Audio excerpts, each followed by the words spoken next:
cities were major death traps that were unhygienic and ideal for the spread of illness. और ये कथा किस century की चल रही है? लिटिल आइस एज कब का है?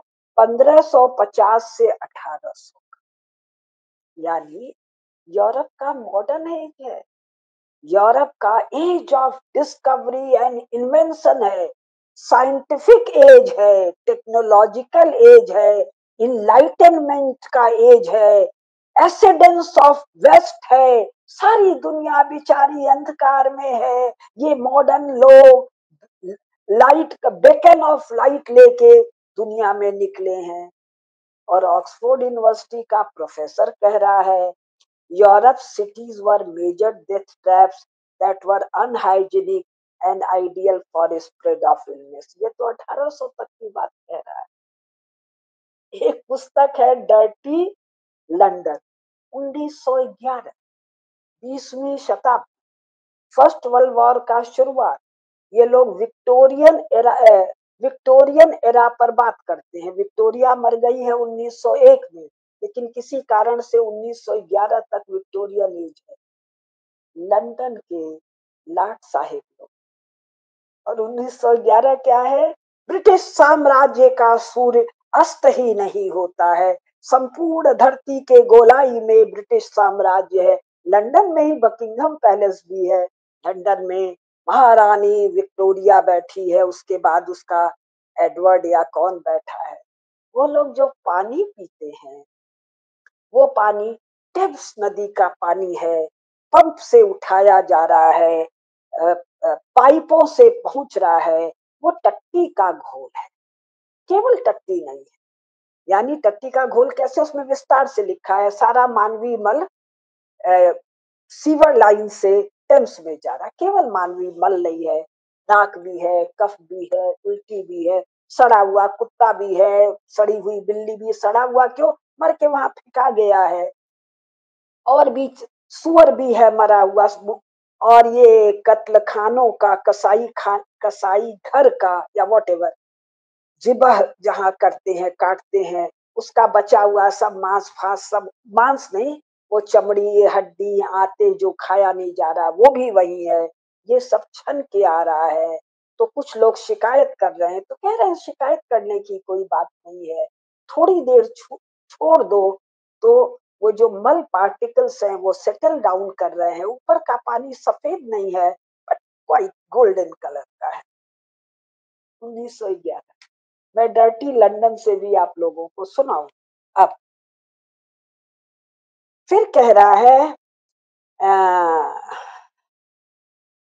एक और पढ़ के सुनाना चाहती हूँ। वहां का कोई राजा है, किंग जेम्स वन, जो 1616 में कुछ कह रहा है, England will only be London and the whole country be left waste, with everyone living miserably in our houses and dwelling all in the city. कारण वही बर्फ जम गया है, खेती बाड़ी चौपट हो गया है, लोग मर रहे हैं, भूखमरी है, महामारी है, अकाल है, फेमिन है, सब भाग भाग के लंदन आ रहे हैं। महान London. This was hardly exceptional, he added. It simply made London like Italy and especially like Naples. केवल मामला लंदन का नहीं है।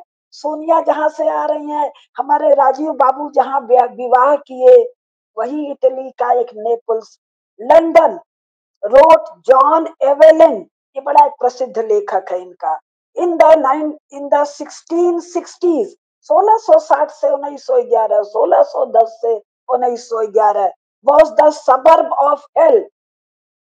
दोजख का सबर्ब मतलब अर्बन एक्सटेंशन जो होता है, जैसे अब आप लोग जानते हैं, तो ये हेल का सबर्ब है।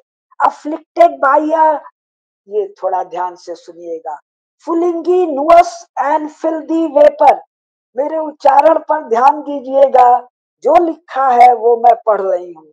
वो स्वयं भी 8-10 प्रकार से उच्चारण करते हैं। तो ये जो सबर्ब ऑफ हेल है, उसके किस बात पर टिप्पणी कर रहा है? कि जो वहां की हवा है, हवा नहीं है, वेपर है, भाप जैसी जो चीज है, उसका जो भी अर्थ होगा, फुलंगनियस एंड फिल्दी है, दैट हर्ट द लंग्स, ऐसा वेपर है कि फेफड़े पर असर है, and ensured that cathars and theses, cuffs and consumptions rage more in this one city than the than in the whole earth besides. अब इस सबका क्या मामला अर्थ है मुझे नहीं पता। ये है कि साहब ऐसी बदबू है, ऐसा भारीपन है कि लंग का एकदम हालत चौपट है, और इतने प्रकार की बीमारियां हैं। फिर आगे कह रहा है केवल नेपल्स नहीं, केवल लंदन नहीं, Paris was no better. A city that one contemporary complained was always dirty. हम लोग तो किसी फ्रेंच कल्चर की बात सुनते हैं, फ्रेंच सिविलाइजेशन वेस्टर्न सिविलाइजेशन का एपिटोम है, वहां कोई एक पैलेस है, वर्साई, पेरिस से सटा हुआ, आर्किटेक्चर का, लग्जरी का, क्लीनलीनेस का एपिटोम बता रहे हैं। Paris was no better. A city that one contemporary complained was always dirty, and where visitors would get covered. कोई आएगा पेरिस में तो he will get covered. काहे में? In black onctuous oil. अब onctuous क्या है? ऑयल का स्पेलिंग है OYL।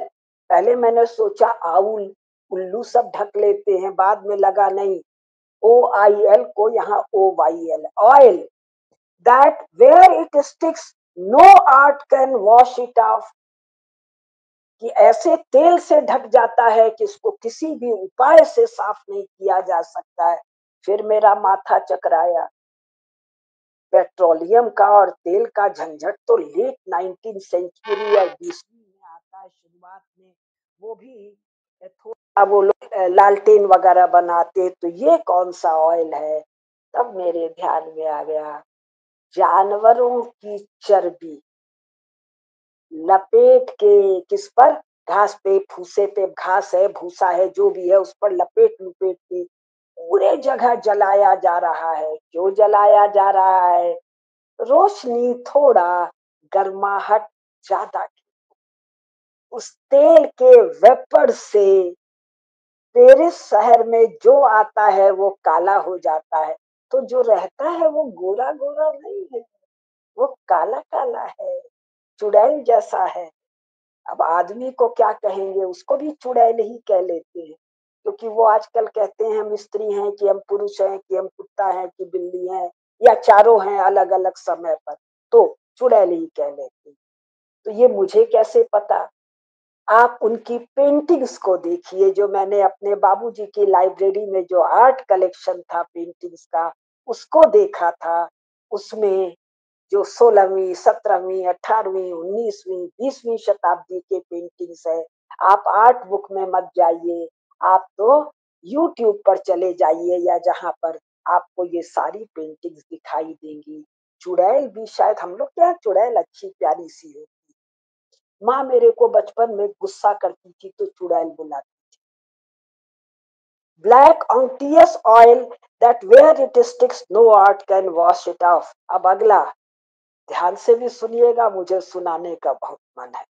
Paris, he added, was so grotesque, मेरा मुंह से ही समझिए, so grotesque as to merit the nickname vagina populorum। Vagina मतलब स्त्री का गुप्ता। तो आपको लगेगा इतना गंदा, ना ना ना ना, फिर रुकिए। स्त्री और पुरुष दोनों, ये कमर से नीचे का हिस्सा क्या क्या लगातार है, टट्टी, पेशाब और पीरियड्स। भरोसा नहीं हो रहा है? दो ठो पढ़ ली। एक बराक ओबामा, 20वीं शताब्दी, अमेरिका का प्रेसिडेंट, वो लिखता है कि जब वो कॉलेज में पढ़ता था, हमको लगता है 1960 70 75 में कॉलेज में पढ़ता होगा, तो उसका कोट ऐसा बदबू करता है जैसे कि सड़ा हुआ सुअर। सुअर भी साला सड़ जाता है, ये मुझे नहीं पता। दूसरा, डर्ट ऑन क्लीन, एक महिला ने लिखा है 20वीं शताब्दी के अंत 21वीं शताब्दी के प्रारंभ में। वो कहती है एक जगह, यहाँ का महक वैसा ही है जैसा मुझे मेरी नानी के देह से आता। नानी मतलब लेट 19 सेंचुरी। तो क्या है, तरह तरह का वो पुआल का, घास का, फूस का कपड़े में या काहे में बांध के कमर के नीचे पहनते थे, और वो तभी उतरता था जब स्वयं सड़ के गिर जाए। तो सड़ता काहे से था? टट्टी से, पेशाब से और पीलियड से। अब आप बोलेंगे आप तो ये मामूली लोगों की कथा बता रही हैं, एक और बता देती। एमिल लुडविग लेखक का नाम है, पुस्तक का नाम है नेपोलियन बोनापार्टे, बायोग्राफी है, अत्यंत प्रसिद्ध पुस्तक है। इसमें नेपोलियन जब इजिप्ट से आ रहा, इजिप्ट में गया था विजय करने, अब विजय करके आया है कि हार के आया है मुझे याद नहीं, शायद हार के ही आया है या विजय करके आया है, लेकिन लुटा पिटा हुआ आया है। तो वो अपनी महारानी, वो फ्रांस की महारानी नहीं है, पूरे यूरोप की महारानी है। क्यों है? क्योंकि नेपोलियन पूरे यूरोप को जीत चुका है। नेपोलियन कब है? पोस्ट फ्रेंच रेवोल्यूशन है, 1811 में वीना है, तो ये 1790 वगैरह का कोई बात है। तो वो जोसेफाइन को चित पत्र लिखता है, मैं आ रहा हूँ, keep your self wash with warm water, keep your self wash what, your vagina. ये नेपोलियन तो लिखता ही लिखता है। एमिल लुडविग को इस पत्र को उद्धृत करने में लज्जा नहीं आती है। क्यों नहीं लज्जा आती? यूरोप वालों को पढ़ना है, किसी कुसुम लता को थोड़ी पढ़ लेना है और पढ़कर अपने भारतीय लोगों को बताना थोड़ी है।